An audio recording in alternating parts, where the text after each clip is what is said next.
मृत्यु के बाद आत्मा का सफर कैसा होता है? बस ये 5 ही होते हैं अंतिम यात्रा में साथ। कहा जाता है कि व्यक्ति खाली हाथ आया है और खाली हाथ ही जाएगा।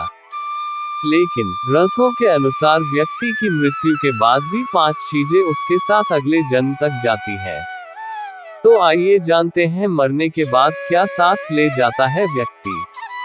ये सब जानने से पहले आप सभी मिलकर हमारे चैनल को एक लाइक और एक सब्सक्राइब बटन जरूर से दबा देना। चलिए शुरू करते हैं और इस ज्ञान का लाभ लेते हैं। आपने अक्सर लोगों को कहते सुना होगा कि मृत्यु के बाद व्यक्ति के साथ कुछ नहीं जाता। जो भी उस व्यक्ति से जुड़ी भौतिक सुख की चीजें हैं वह सब यही रह जाती है।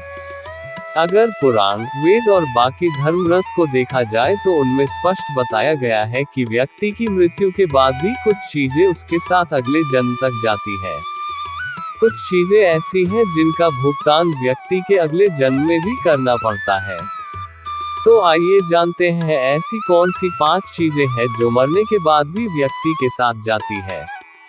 ज्ञान। मृत्यु के बाद भी साथ जाता है ज्ञान। ज्ञान व्यक्ति को भीड़ में सबसे अलग करता है। ज्ञान के बल पर आप अपनी एक अलग पहचान और लोगों पर छाप छोड़ने में कामयाब रहते हैं। इसलिए अपनी मृत्यु से पहले आप जितना ज्ञान ले लेंगे वह आपके बहुत काम आएगा।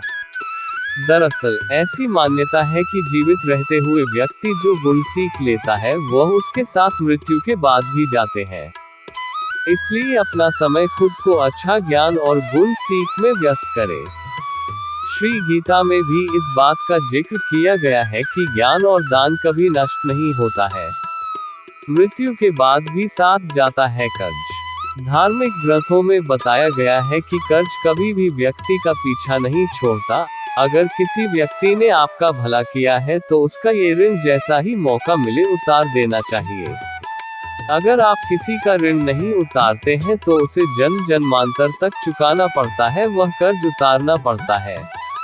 अगले जन्म में वह कर्ज किसी भी रूप में आपको चुकाना पड़ सकता है।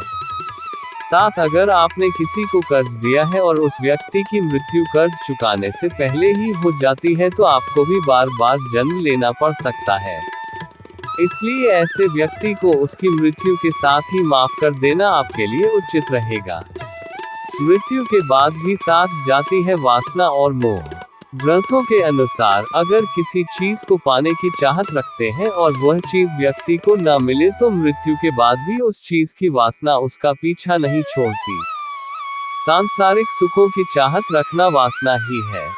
वासना को लेकर विष्णु पुराण में एक कथा भी मौजूद है। राजा भरत को अपने हिरण के बच्चे से बहुत प्यार था। उसी के बारे में सोचते हुए उसने प्राण त्याग दिए। अगले जन्म में राजा को खुद हिरण रूप में जन्म लेना पड़ा। इसलिए कामना और वासना को अपने मन में हावी नहीं होने देना चाहिए। साथ ही किसी भी चीज को लेकर अधिक मोह माया नहीं होनी चाहिए। मृत्यु के बाद भी साथ जाते हैं कर्म। गीता में कहा गया है कि मनुष्य जीवन बिना कर्म के संभव नहीं है। हर पल मनुष्य अच्छे ये बुरे कर्म करता है। मृत्यु समीप आने पर व्यक्ति के कर्मों द्वारा ही तय होता है कि उसे परलोक में सुख मिलेगा या दुख। इन्हीं के परिणाम से अगले जन्म में अच्छा बुरा फल प्राप्त होता है। कर्म 7 जन्मों तक व्यक्ति का पीछा नहीं छोड़ते हैं। इसका एक उदाहरण महाभारत में भी मौजूद है। बाणों की शैया पर लेटे हुए भीष्म को भगवान कृष्ण से जब भीष्म ने पूछा कि मुझे ऐसी मृत्यु क्यों मिली तो भगवान कृष्ण ने उन्हें 7 जन्म पहले की घटना याद दिलाई। 7 जन्म पहले भीष्म ने एक अधमरे सांप को उठाकर नागफनी के कांटों पर फेंक दिया था। कर्म मनुष्य का कभी पीछा नहीं छोड़ते। मृत्यु के बाद भी साथ जाता है पुण्य। आपने अक्सर घर के बड़ों से सुना होगा कि दान और परोपकार कभी खाली नहीं जाता है। इसका जिक्र शास्त्रों में भी किया गया है। जीवन में अगर कोई अपरिचित व्यक्ति आपकी मदद करता है इसका अर्थ है कि वह पिछले जन्म में आपके द्वारा किए गए दान और परोपकार को चुका रहा है। इसलिए दान पुण्य करते रहना चाहिए। यह व्यक्ति की मृत्यु के बाद भी इसके साथ जाते हैं। अगर आपको हमारी वीडियो अच्छी लगी हो तो आप सब एक लाइक और सब्सक्राइब बटन जरूर से दबा देना। और कमेंट जरूर से करना। धन्यवाद। Thanks for watching.